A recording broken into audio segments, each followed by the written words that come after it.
English edition of Quantum Meeting in Jonsered, Sweden, the 2nd of February, and we are 10 to 3 o'clock, and you need to leave 3:15, was Yes. it? Yes. So let's have some things in English. Alan, could you maybe start with your revelation this night? My idea, it is an interpretation of quantum physics. And the idea is, if you write the Schrödinger equation in imaginary time, it is converted to the diffusion equation. So what you find to be waves in the real time becomes random motion in imaginary time. When you make an observation, the time goes forward and the past is locked. But when you do not observe, the time and position goes randomly forward and backwards. In this way, Schrödinger's cat can be both alive and dead at the same time, because time is not a line, it is a surface. So you have forward in time, you have backwards in time, you have to the left in time, and you have to the right in time. So the cat can be alive to the left and dead to the right at the same real time. When you make an observation, the universe has to decide if where in the imaginary time there will be reality. All other disappears from ever happened.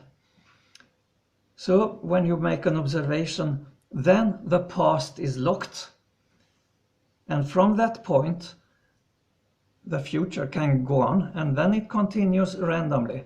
So you can have time going on where you are, because you are observing all the time. But in the next room, the time can go randomly backwards and forwards until you enter and look into the room. Well, I think I will stop there, because there is a lot more, like that potential energy is in the imaginary time. Potential energy will be a distraction operator or a creation operator, depending upon if it is positive or negative. So if I'm understood you correct, Alan, you mean that time could actually have two dimensions? Yes. Like a surface, an area. Like a surface, yes. And thereby having more directions than just the solely forward and backward. Yes. Having And this, to the left and to the right. this explains things like entanglement. You have two photons or any kind of entangled particles going in different directions, and they are connected all the time because they are moving randomly backwards and forwards in time, and regularly or irregularly they meet again and give information to each other about what is going to happen in the future. And who is the observer? You. Yes. A human observer. Yeah. It's interesting. I read somewhere there are languages where there are more than two directions in time. It's more like the directions of the compass with north, south, west and east. I don't remember whether those languages were situated somewhere in Africa, I think. But the Chinese had something similar. Rosen takes that up. So You have the compass in the oriental. You can have it now. Our north in our compass is here, but they can also place it down here. Yeah. That's interesting. Yeah. If you're living on the equator, then you have. And we have also Stefan Mangold here. Would you care, please, to expound a bit about your reduction of Einsteinian relativism together with quantum theory, as you mentioned earlier, in Swedish? If you have Einstein's most famous equation that energy equals the mass time the speed of light in square, then I would say the mass you have, and if you move the mass relative another place or relative, then you have some sort of speed, and that is your axis of and the stop is by when you go to the speed of light, then nothing can go faster. But then you have another c, actually c square, that is the rotation.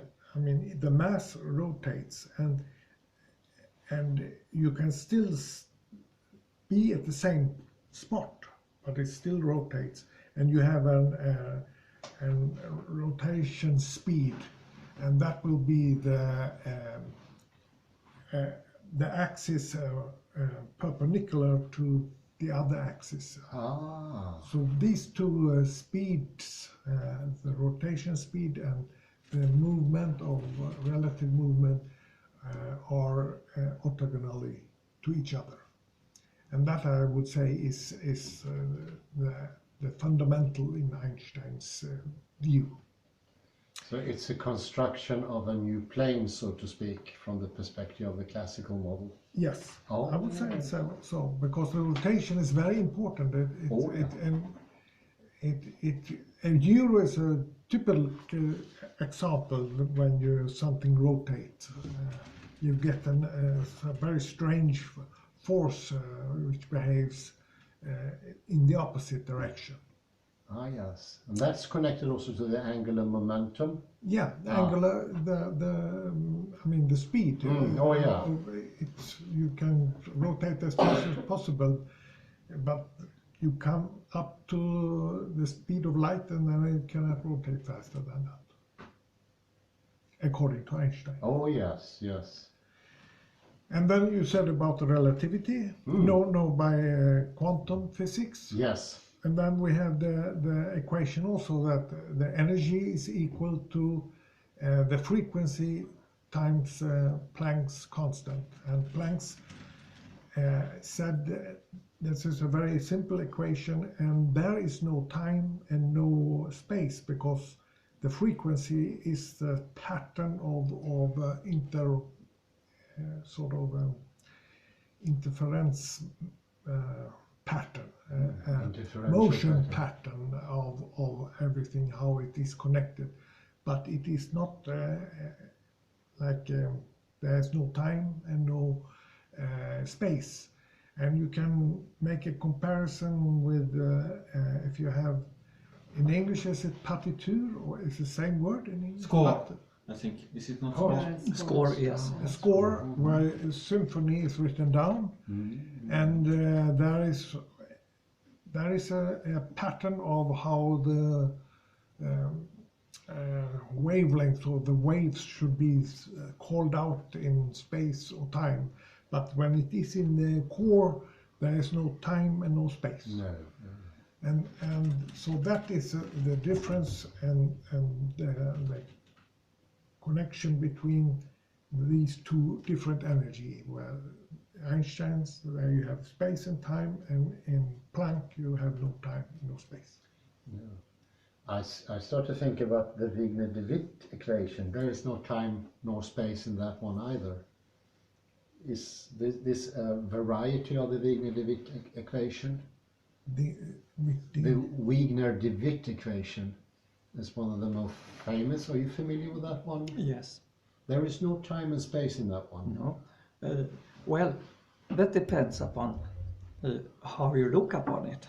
There are special cases, usually when it is used for stationary states, then there is no time until you make a transformation.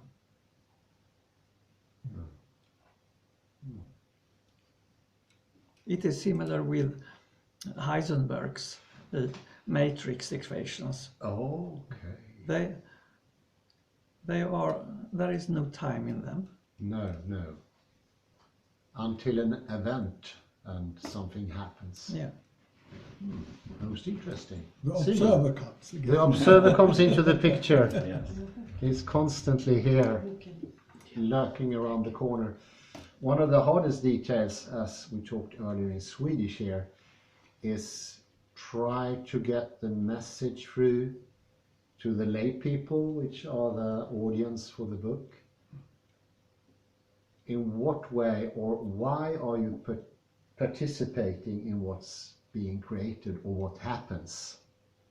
And you have two excellent theories here who show that the observer is in the equation, so to speak, productive, creative at the same time. And I think even, I don't know what you think about it, but for the whole thing to become objective, you need to take the observer into the calculation, so to speak. Yeah. But the thing is that the observer is not in the equations. The observer influences the equations and changes the values. Yes. I mean in a metaphorical sense, in on it, into the game. Oh, very good. What would you think, Stefan and Alan, and all you others, of course, are more than welcome to participate. Just because we're speaking English doesn't mean. What do you think would be the best advice? How to show why the observer, why we as subjects are participating? Are there any good clues here? Do you have good advice for us, maybe? It is so difficult. One has to get accustomed to the idea, and that is very difficult. But tell me about that journey. It took you a couple... Yeah. When I studied theoretical physics, I had to see from the equations that the reality has to behave in that strange way, but I could not accept it emotionally. So I could not connect the equations to the real world in which I am living. It took me 10 years before I could grasp it emotionally. And now I cannot see what I found to be difficult. Very good, yes. And I remember, Stefan, you mentioned for me that you start thinking about time early on in your life. Yes. When you were in India. And tell about that thing. It sounded so interesting. Well, it was very interesting because in India and Hindi, the word for yesterday and tomorrow is the same word. It's kal. And I said, but you have to know what is in the future or in the past. No, he said, this is just illusion in your mind. What it is opposite is the now. And the now is very big. The now is when we enter this room, and when I leave this room, that is the now. It's very big. It's not a picosecond where you Westerners think it is, because it's where you are in the now and where you can all observe and there you can do all the activities in the now. The rest, the future and the past is just illusion. When I heard it, I thought it was so interesting because I had great difficulties. I went to Japan as a young man, and I tried to learn Japanese. And one of the toughest things, more connected to space or direction, was they had one word that could mean me, could mean you, both, or almost neither. And at the very instant I tried to translate the word into my own thinking language, which was Swedish, I lost it. I could not use it anymore. It seemed to be undecided, and it would be very strugglesome if I in a conversation thought of it as meaning you, and the next second I would see that would have been an error.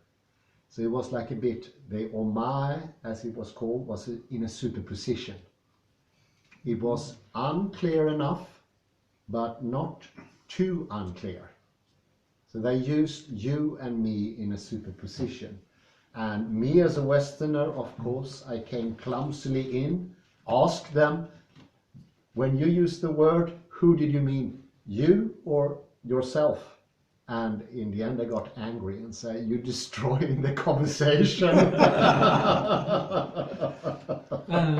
would like to say something. I know that both Stefan and Lars, they work with acoustics. And I try to think that acoustics or the ear is like the superposition. I simplify now. Okay, so for instance, you have the word I in English. It can be a pronoun, I. It can also be a noun, I. And when you hear it out of context, it can be both. But when you see the word, then with your eyes or whatever, then the superposition collapses. So for me, I try to understand the superposition like an ear, and the I makes it collapse. Interesting. That's a good. Yes, I would like to. You mentioned Schrödinger's cat. I come from humanities, and I try to introduce quantum physics to humanities. That is my challenge. And as far as I know, nobody has done that. And I worked hard to do that, to make it natural to introduce quantum physics to humanities, but I struggled for years. We started this project with Hans in 2018, and it was only a few months ago it really happened. It came naturally, finally. So I have PhD in ancient Greek, so I have been studying New Testament. So I try to get how can I introduce quantum physics, methodology from quantum physics into humanities. So I thought Schrödinger's cat would be a great example. And you have a problem, a huge problem, the greatest problem in the New Testament when you study manuscripts. So there is Mark's Gospel, is the second book in the New Testament. So the last 12 verses of Mark's Gospel are not found in important manuscripts. So we could say that they are a superposition. Let's say like that. So in this, what does we have in these 12 last verses of Mark's Gospel? You have there Mary Magdalene coming in and seeing Jesus, the resurrection of Jesus. She is the first who sees Jesus. So according to quantum physics and from Schrödinger's cat, we know that the observer makes the superposition to collapse. And Mark 60 verse 9 says it clearly. She sees Jesus first.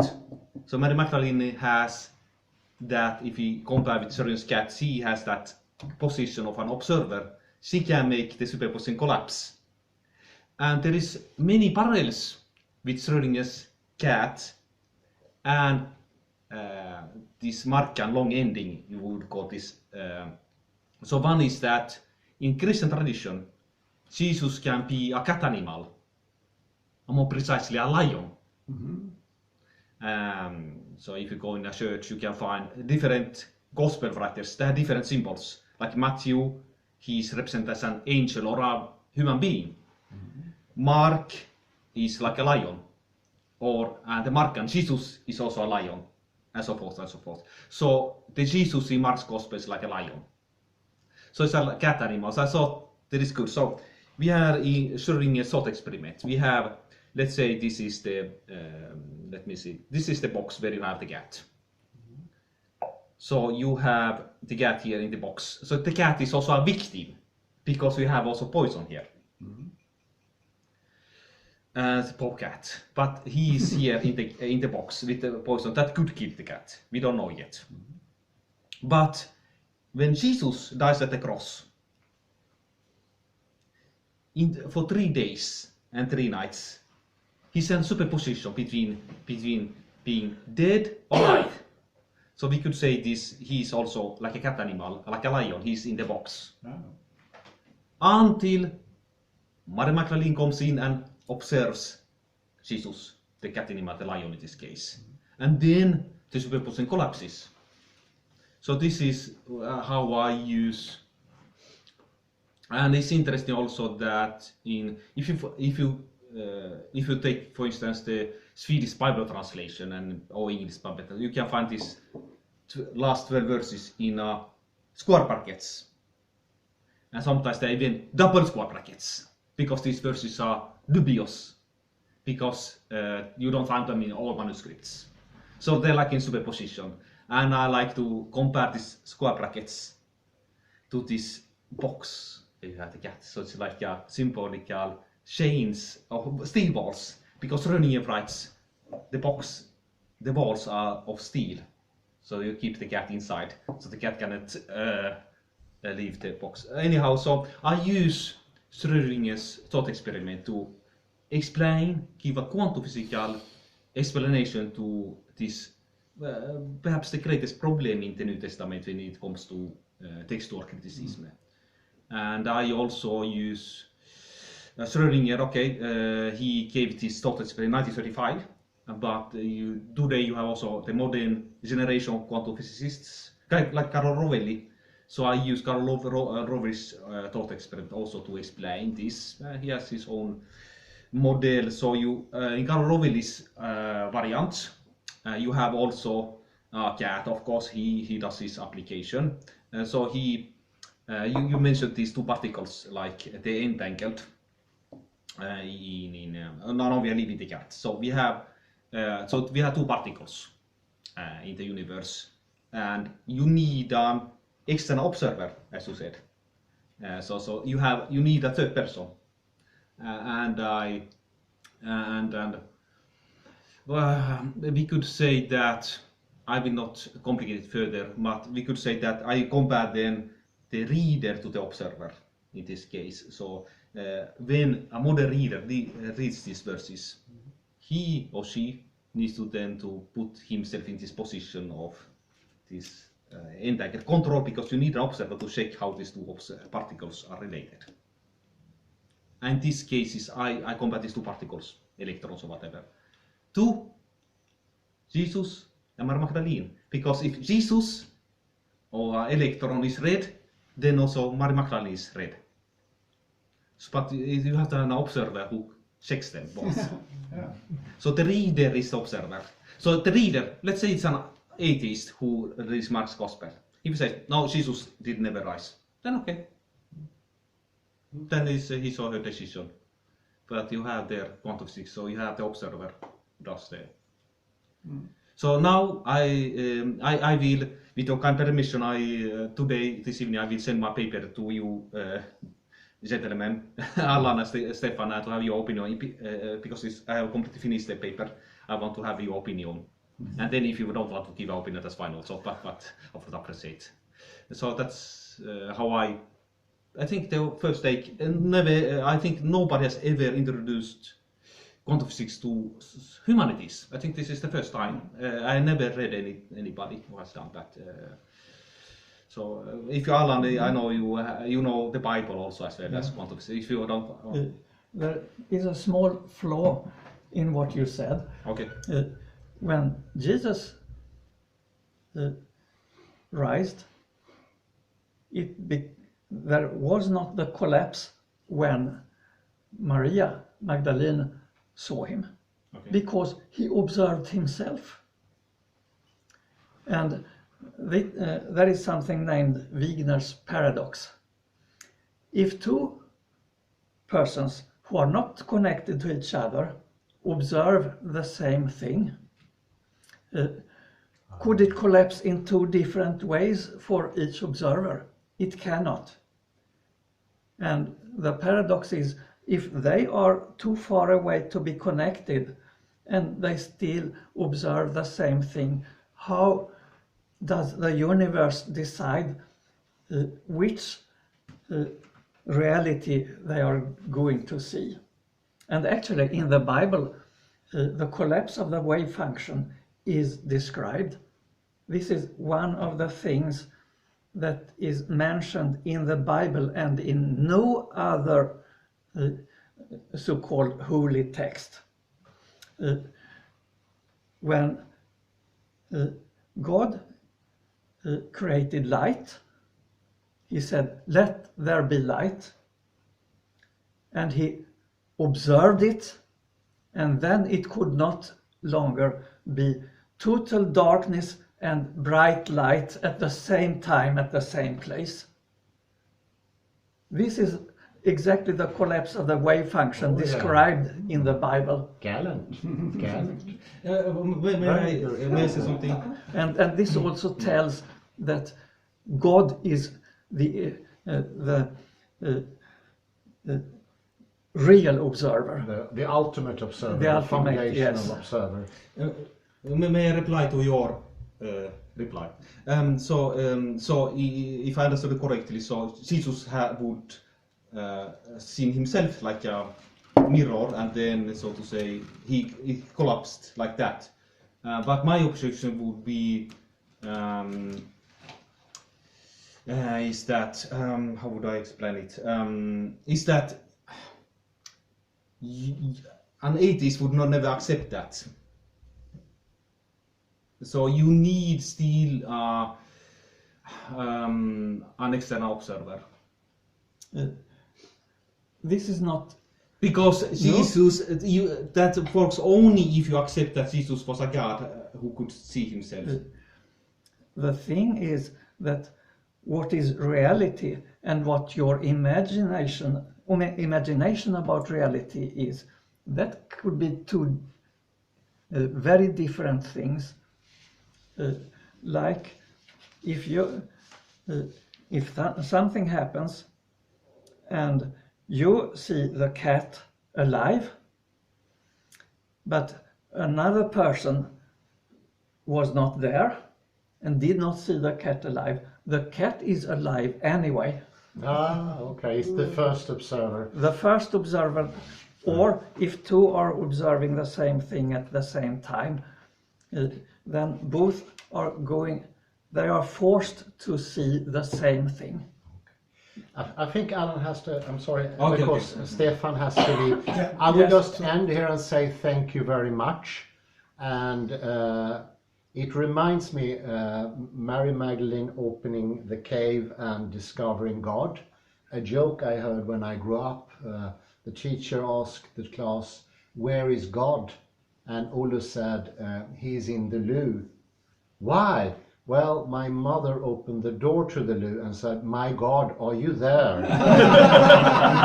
Thank you very much. Bye-bye.